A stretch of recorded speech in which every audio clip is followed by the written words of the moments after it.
Yes, sir. What's up, everybody? Welcome back to the run with me, Manny Wilson, all the way from Detroit to Chicago to your speakers and headphones. And you know, I appreciate you tuning in to the first interactive sports podcast.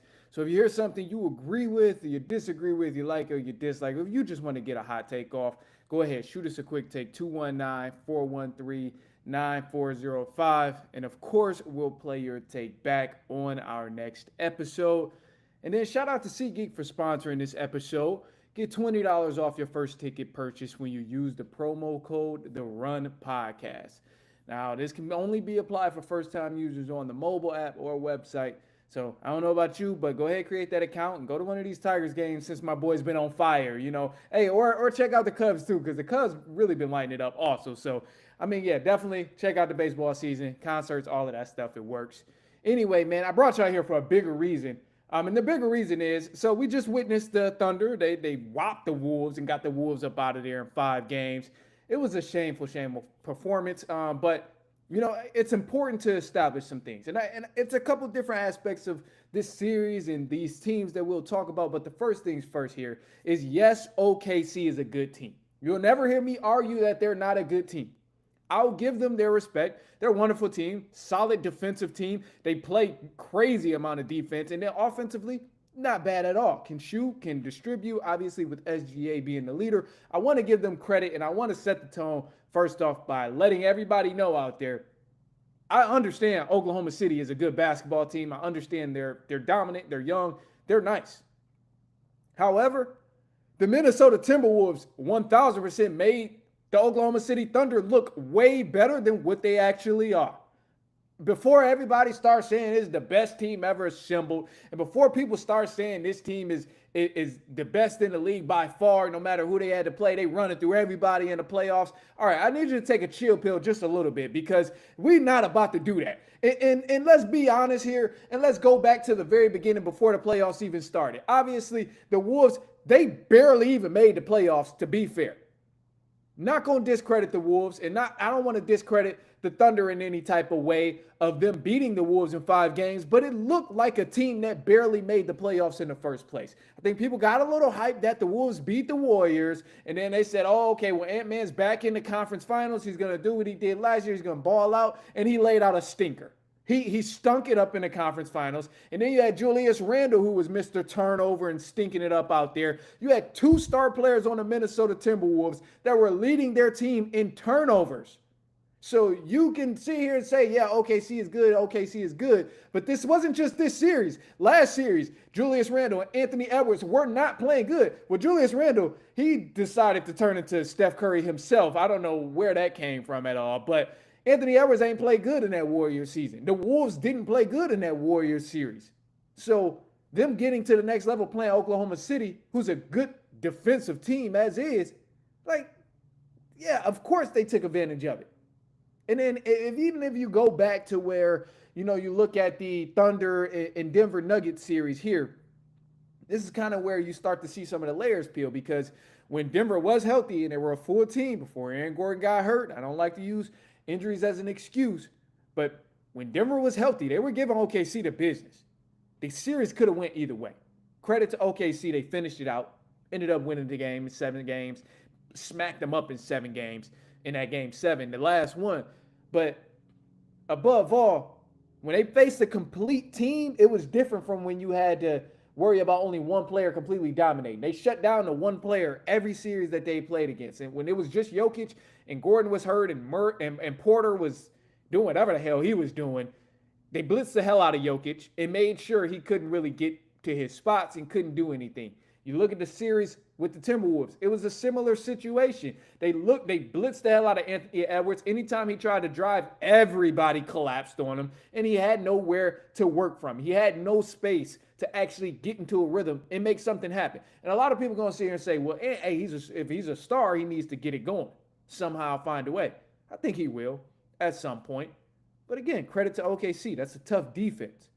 But above all, I think it's important before people start saying, oh, well, the Wolves, they just got smacked by the best team ever in the world. Before people start really blowing this out of proportion on how good the Thunder are. Yes, they're a good team. I think it is important that you remember, one, first round, they played the Memphis Grizzlies, got them out of there. They played the Denver Nuggets, who was a solid team, took it to 7 games, could have went either way. They did close it out. Congrats to them. But they played a Minnesota Timberwolves that had one more win than the Memphis Grizzlies.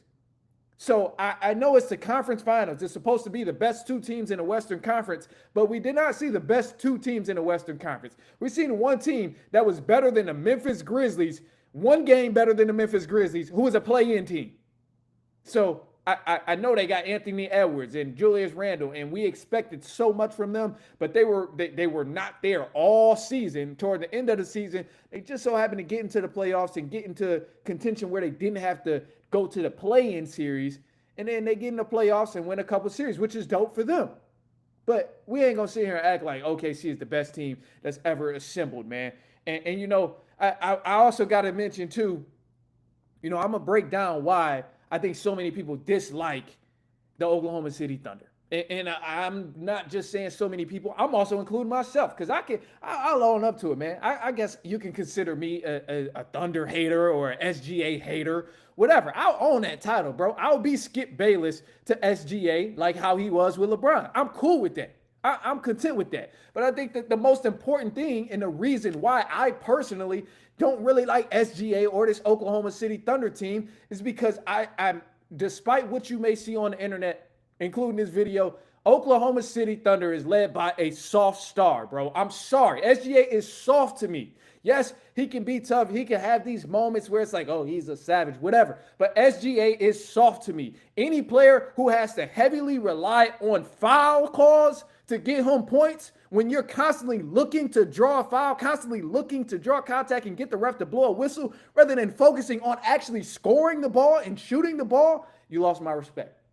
I'm sorry. You lost my respect right then and there. Because, yes, and we've had people in the past who tried to foul bait and who did foul bait. Hell, Wade, Kobe, Mike, KD, Bron, all of these guys have foul baited at some point. But it's a difference when you're trying to actually score the ball and draw the foul, and you're just trying to draw the foul. With SGA, I see him just try to draw the foul and not even worry about scoring way too many times. And that's why it bothers the hell out of me. And that's why I'm like, no, he's soft for that. I can't respect that type of game, bro. James Harden used to do the same thing. And a lot of people going to say, oh, well, y'all never gave James Harden hell about it. Who didn't? Go look at the film. Go back and look. 2017, 2018, I was on James Harden as the same exact way. It's soft to me when stars rely on the foul call rather than actually even trying to score the ball. When it's cool if you're drawing fouls, whatever. And let me show you some examples too. Anybody on the live stream, you'll see it. If you're on a pod version, you probably won't see it. You just got to tap into the live stream. But I got examples with me today. So, oh yeah, we on this. No, I was prepared, because I'm going to show you exactly what I'm talking about when I say all of the foul baiting. You're not even attempting to try to score the ball, but yet you're only looking for a whistle on your offensive game. I cannot respect that. To me, that's soft. Jalen Brunson does this. Harden was lethal at doing this. Grabbing somebody's arm, slapping yourself in the face. When you isn't the objective to score the ball? Why the hell what are you doing? So I can't respect it. I can't respect that. And it bothers the hell out of me. So let's look at some examples. If you're on a live stream, let's look at these examples here. Because Exhibit 1, look, this was the most recent one. And I'm not going to play the volume because, again, I don't want to get caught up. I don't want to get caught up. But just look at this. Of course, the volume comes on. Of course, the volume comes on. Look at this right here. Look at the slow-mo. SGA literally tripped over his own feet and got a whistle. Come on, bro. Like, come on, man. What are we doing here? How is this a foul? Someone please explain to me how this is a foul. This is like why I have, a tough time respecting SGA. And he's extremely talented. Please don't get it mixed up. He's a great offensive player, and that makes me even more upset that SGA resorts to foul baiting and trying to draw contact rather than actually trying to score the ball. So that's what makes it 10 times more frustrating, is because he is such an offensively sound player. Like, bro, you don't need to do that. Like, you have a post game. You got handles. You can get to anywhere you want to on the floor. He's a tremendous offensive player. So seeing stuff like this is just insane. Like, look at this here. The Anthony Edwards example. Getting pressed full court, obviously stuck a little bit. And then as soon as he feels some contact from Anthony Edwards' chest, throw the ball up. Don't even try and aim at the rim. Literally just throw the ball up. And I can't respect that. It's lame to me.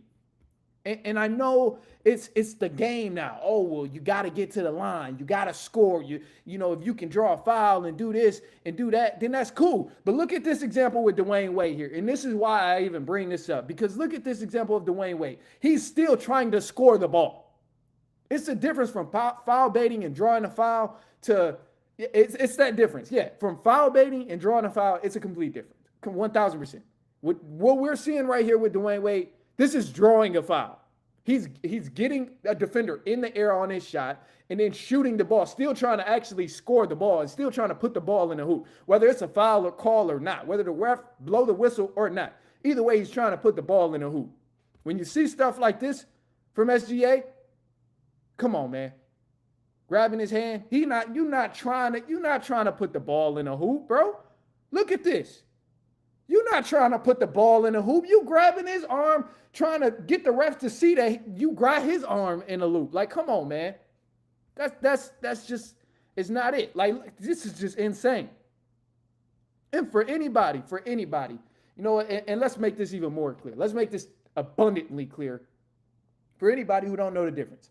Maybe you don't know the difference between foul baiting and drawing a foul. But basketball for dummies one-on-one. This is the difference between drawing a foul and foul baiting. This is the difference right here. You see what Dwayne Wade is doing in this clip where he's getting the defender in the air, got him on his feet, drawing a foul. Still actively trying to score the ball, still actively trying to put the ball in the hoop.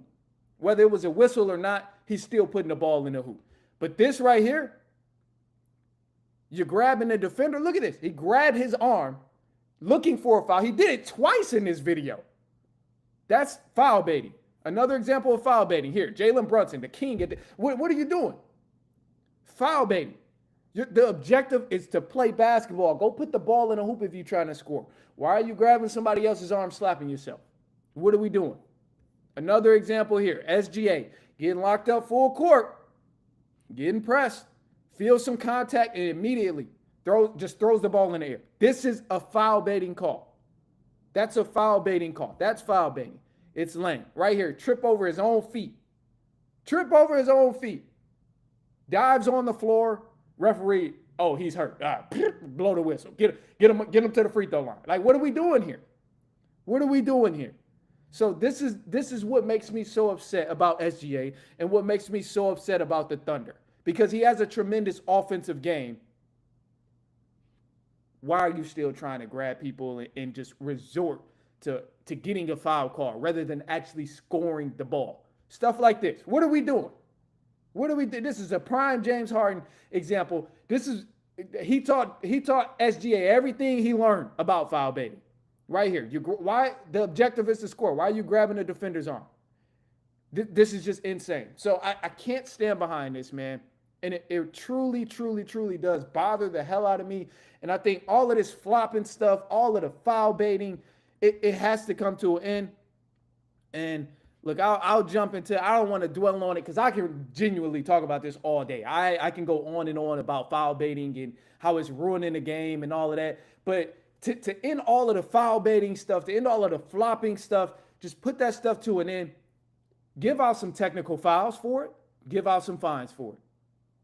And that would just shorten up all of that stuff.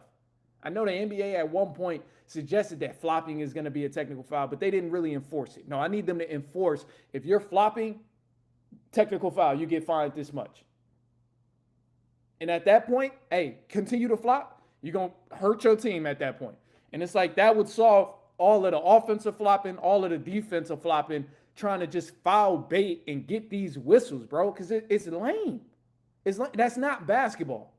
That's not basketball. Because ask yourself, if you look at any of those clips that I just played, any of those clips that I bring up, if you go play basketball anywhere and somebody calls that a foul, you know, you're going to be upset, right? You're going to say, oh, you're soft. Why? That's not a foul. I barely touched you. That's going to be the first thing somebody says. If you're playing defense on anybody, you go to a gym and they call a foul after doing exactly what SGA did.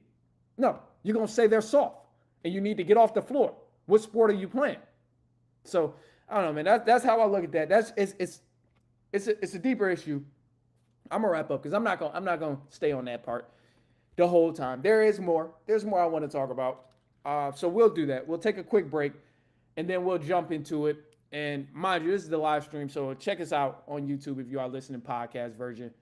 You know, YouTube at the Run Podcast, TikTok at the Run Podcast, Instagram at the Run Podcast.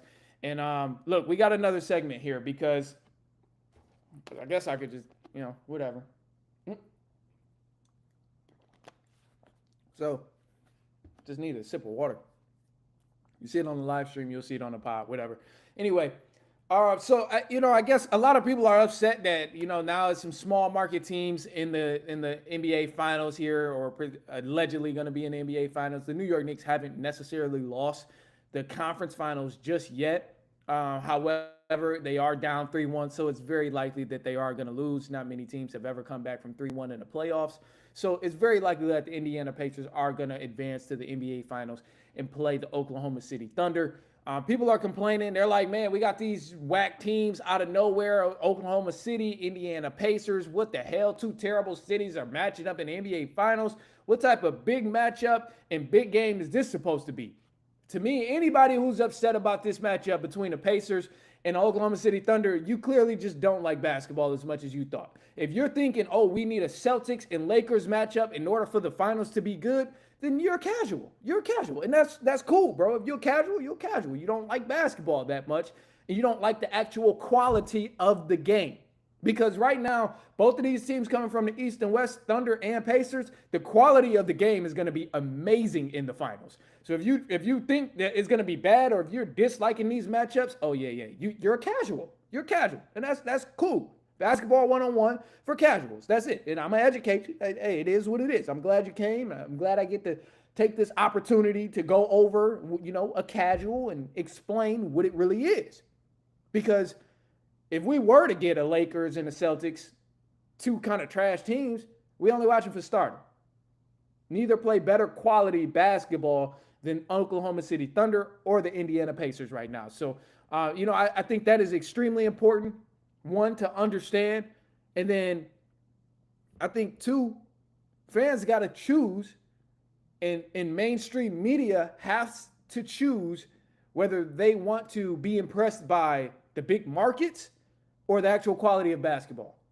Because one year we hear, oh man, I would love for, a team to just win a homegrown championship. We've dwelled on that for so long, and we've put these homegrown championships on such a high pedestal where Dirk Nowitzki, Dwayne Wade, Kobe, Jordan, and all these other guys who've won, especially in recent time, Giannis and Nikola Jokic, we claim that these have more weight. But yet when teams get an opportunity to do that, we're looking left and right and saying this is going to be a terrible finals. This is not going to be a good matchup. So what are we really doing here? We're going in circles around. It tells me that if I'm hearing this from people, then you just genuinely don't really like basketball. You don't actually care about the product and the quality of what they do on the floor when they're playing a game. You just want to see big stars on big stages. And that's cool if that's the case. But like I said, you're just a casual fan. And nothing is wrong with that. However, that's not always going to be the case. If anything, the NBA needs to highlight this even more and let people know that it's a good quality of basketball that we are about to expect in the NBA Finals. If there's two teams that people don't know much about, Oklahoma City Thunder, Indiana Pacers, for example, it's probably going to be the matchup. Why aren't we exploiting these markets even more? Why aren't we giving people more education on who's on this team of the Pacers and who's all on the team of the Oklahoma City Thunder? Because if people know more about it, then they'll actually care. They'll be more invested. But if you're going to sit here and just complain and say, oh, well, this guy, only if he was in the finals right now, it would be so much better. Or only if this team was in the finals, it'd be so much better. Like, no, mainstream media has to do a better job at creating these narratives. They got to do a better job also, too, at making sure that people understand the quality of basketball is going to be good. Because I can tell you right now, it's no reason that the NBA Finals should be going on, and yet people are still talking about offseason trades of if this team is going to rebuild and what the New York team is going to do, Boston team is going to do, and Lakers going to do. Why is that a conversation when the NBA Finals is going on and you can exploit all these different stories and all these different storylines that you can form and inform people about? So, it's weird to me, but it's one of them things where it's like mainstream media ain't going to get it right. Ain't going to get it right, man. And I don't know how long it's going to take, but it's clearly already taking too damn long. I'll put it that way. Other than that, man, look, I'm going to leave y'all on a positive note here. And, the positive note is going to be super simple here. It's just going to be enjoy the time you have, man. Just remain present, be present, because, sometimes we go through the motions of whatever it is on a daily basis, and we don't really understand how special that is. So just enjoy the time of where you are. Enjoy being present, because when it's done and over, whatever stage you're in your life, when it's done and over, you're going to look at it and be like, damn, if only I could do that again. Or, you know what, that was actually kind of fun. So this is why I just say stay present and just enjoy the present moment of wherever you are in life, bro. So that's a positive note for today. Try and always say something that resonates with myself as well. But no, man, shoot us a quick take, 219-413-9405. And of course, we'll play your voicemail back. Especially, I want to hear all your thoughts and takes on, the big market type of stuff and the NBA Finals matchup that's coming up, especially any offseason madness that's happening too. Obviously, football stuff has been shaping up. It's very slow, though. Very slow. Very slow. Other than that, man, that's all I got for y'all. So I appreciate you for tuning in, of course. And other than that, man, what? We got, oh, shit, it's the weekend. It's the weekend for a lot of y'all. All right, bet. So we'll be back Monday. I hope y'all had a good Memorial Day. That's why you only get one episode this week. But we'll be back Monday, man, and so on and so on and so on.